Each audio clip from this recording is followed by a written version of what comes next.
दोस्तों, जब भी हम भगवान कृष्ण की बात करते हैं तो हमारे मन में सबसे पहले भगवान कृष्ण की हाथों में बांसुरी धारण किए और सर में एक मोर पंख लगाए हुए तस्वीर नजर आती है।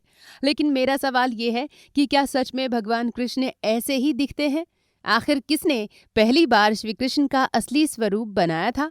आइए जानते हैं इस वीडियो में। अगर मैं कहूं कि जिस भगवान कृष्ण की मूर्ति की आप रोजाना पूजा करते हैं वो असली श्री कृष्ण की मूर्ति नहीं है। असली श्री कृष्ण जी को देखने के लिए आपको जयपुर के गोविंद देव जी, गोपीनाथ जी और करौली के मदन मोहन जी का दर्शन करना होगा, क्योंकि ऐसी मान्यता है कि यही वो मूर्तियां हैं जिनमें आपको भगवान कृष्ण जी साक्षात नजर आएंगे। कहते हैं कि भगवान कृष्ण की ये तीनों मूर्तियों के दर्शन एक ही दिन में करने से भगवान कृष्ण के संपूर्ण स्वरूप के दर्शन होते हैं और भक्तों को मोक्ष भी प्राप्त होता है।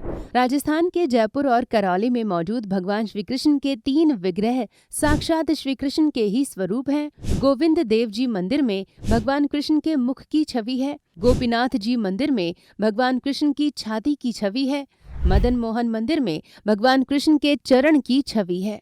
शहर में आज भी गोविंद देव जी को राजा की तरह पूजा जाता है और एक राजा की तरह ही उनका भव्य श्रृंगार किया जाता है। भक्तों का मानना है कि भगवान कृष्ण की इन मूर्तियों के दर्शन कर लेने से भक्तों को मोक्ष की प्राप्ति हो जाती है, इसलिए यहाँ भक्तों की भीड़ रोजाना उमड़ी रहती है। दोस्तों, पौराणिक कथाओं के अनुसार भगवान श्री कृष्ण के प्रपौत्र वज्रनाभ ने ही ये तीनों विग्रह बनवाए थे। एक बार की बात है, भगवान कृष्ण के प्रपौत्र ने अपनी दादी से भगवान कृष्ण के स्वरूप के बारे में पूछा कि आपने तो भगवान कृष्ण के दर्शन किए हैं, क्या आप मुझे बता सकती हैं कि उनका स्वरूप कैसा था?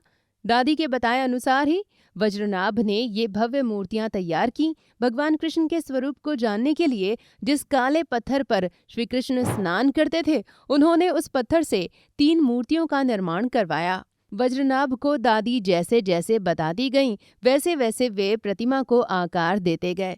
जब पहली प्रतिमा बनाई तो उसके पैर तो वैसे ही बन गए, लेकिन बाकी स्वरूप वैसा बन नहीं पाया। जिसके बाद उन्होंने दूसरी प्रतिमा बनाई। जब दूसरी प्रतिमा बनाई गई तो पैर और शरीर दोनों एक जैसे बन गए, लेकिन वे श्री कृष्ण जैसे नहीं थे। जो पहले प्रतिमा बनाई थी उसको मदन मोहन जी का नाम दिया गया। दूसरी प्रतिमा गोपीनाथ कहलाए, जो कि जयपुर में विराजित है।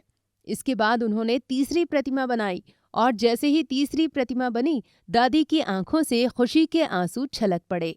उसे देखने के बाद दादी कह उठी कि हाँ, भगवान कृष्ण का अलौकिक नयनों वाला सुंदर मुखारविंद ठीक ऐसा ही था। जिसके बाद भगवान का ये तीसरा विग्रह भी गोविंद देव जी का स्वरूप कहलाया। भगवान के इस अलौकिक विग्रह को देख वज्रनाभ भी आनंदित हो गए। फिर उन तीनों विग्रहों का विधि विधान से पूजा पाठ करवाया गया, भव्य मंदिर बनाकर विराजित किए गए। तो इस तरह से गोविंद देव जी की पवित्र छवि को वज्रकृत कहा जाता है, जिसका मतलब है वज्रनाभ द्वारा निर्मित। तो दोस्तों, आपको हमारा ये वीडियो जरूर पसंद आया होगा।